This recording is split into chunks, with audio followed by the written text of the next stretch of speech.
A sudden bombshell completely rocked Northwestern on Thursday as the Wildcats got some pretty devastating news. You see, Northwestern fans had to wake up to the unfortunate reality that 6'8" freshman forward Tre Singleton, the former five-star recruit who averaged 7.6 points per game, 4.8 rebounds, and 1.5 assists per game, would be going into the transfer portal. A very unfortunate loss for Northwestern, as he was a former five-star recruit, played heavy minutes this season as a true freshman, really looked like somebody that they were going to be able to build around, and they were going to be able to look at for a lot of production coming in the future. Unfortunately, in this situation, does not look like that is going to be the case, as the program was already reeling from some other departures, and you had some rumors of some other departures that could happen as well. It wasn't like Tre Singleton was like the most outstanding offensive player in the world, but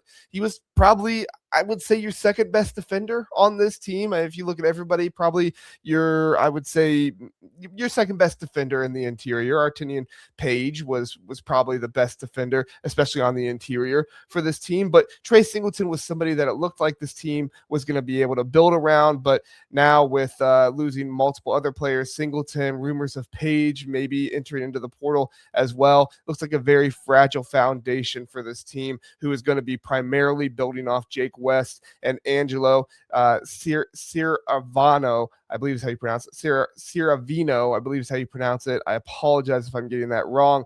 But it looks like Chris Collins and crew are going to be building around those two rather than the three that maybe they had before. Now, this isn't just a season of growing pains for the fans, but this is also a pain here for the players, as well, as Jake West did post on Twitter about this whole thing with just simply the sad face emoji. Very upset, it looks like, to see Tre Singleton go into the portal. You can read into that all you want.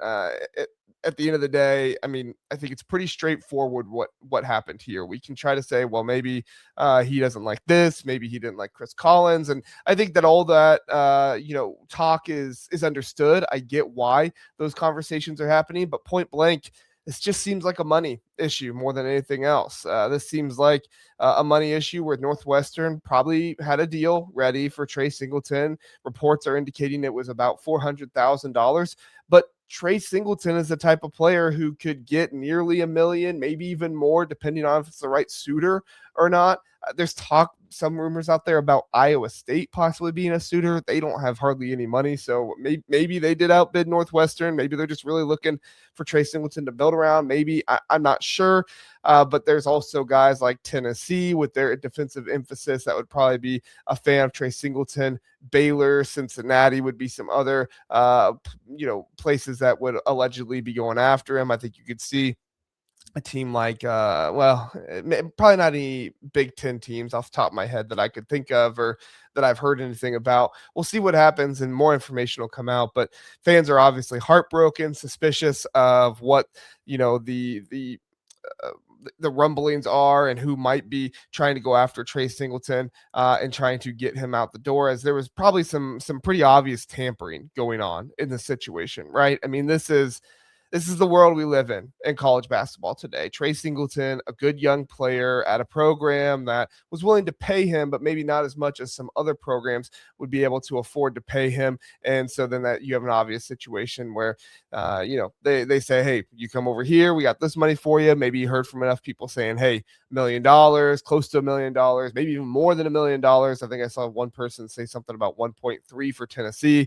I'm not sure I'm buying that totally, but we'll see what happens. And then there's also the thought process of obviously Singleton getting some big offers elsewhere, but also Tre Singleton's his high school teammate Michael Cooper from Wright State also jumping into the portal. Michael Cooper, a freshman this season, from Jeffersonville, Indiana, had a good season this year, 13.4 points, 2.7 rebounds, 2.2 assists per game. The two could be a bit of a quiet kind of package deal, maybe. Nothing been reported on that. We'll know more when we start hearing about visits and stuff. If they're taking visits together, that's obviously going to be something that people are are going to track and try to, be aware of and stuff like that. But this just screams like some shadowy agent work and stuff like that. Even if there wasn't tampering going on with a specific school, these are prime players in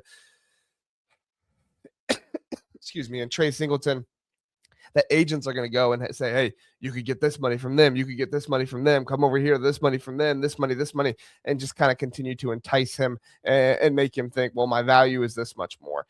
So this isn't an isolated incident. We talked about, some fragile ground and everything. Nick Martinelli is unfortunately gone, losing, his eligibility, as he is not losing it. He has used up all of his eligibility, plus KJ Windham, Artin Page, Bennerman is transferring out as well. I mean, these are key pieces that have essentially vanished this offseason. Northwestern fans are exhausted. I mean, at some point, you're starting to ask, can this program compete in this world of NIL and everything else? It was pretty impressive what Chris Collins was able to do, but even a guy like Pat Fitzgerald that was there at Northwestern, he started to feel the heat a little bit. It does seem like Northwestern is, wanting to compensate for the football program, but is this a university that is going to be willing to put the dollars behind the football and the basketball and everything else?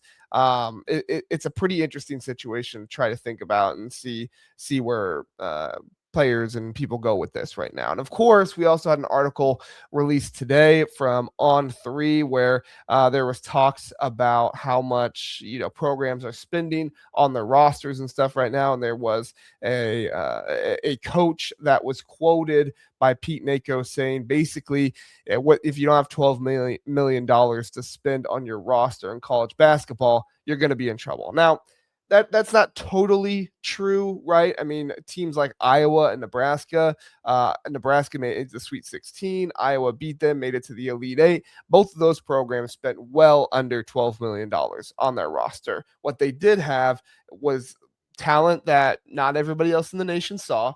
They had, really good coaches that were able to get the most out of the players. But what they don't have that Northwestern does that holds them back are the academic standards and stuff that Northwestern has. So Chris Collins has to, focus more on the recruiting and trying to get players in that way. And then when those players leave after one season, it just puts you in such a terrible situation. So I understand fans questioning Chris Collins and saying, what's going on in this situation? What should we do? Should Chris Collins be the coach here? I understand questioning it. I'm still a Chris Collins guy.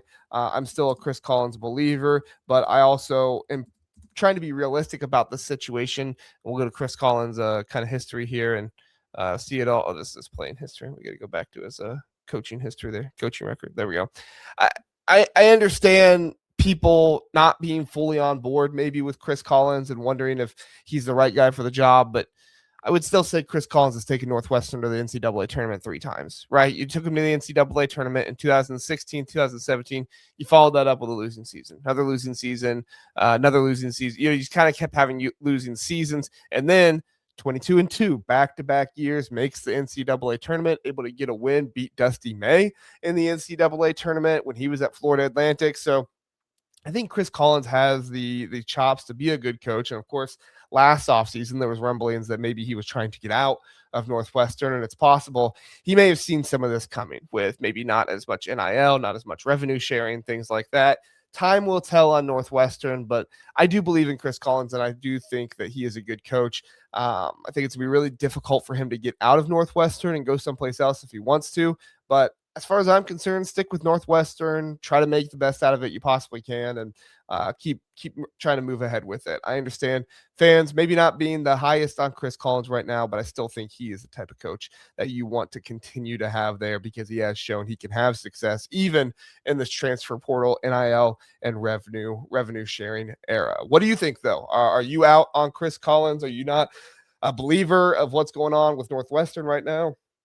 Was losing Tre Singleton the final straw for you? Let me know down in the comment section below. Would love to hear your thoughts on what's going on with this program.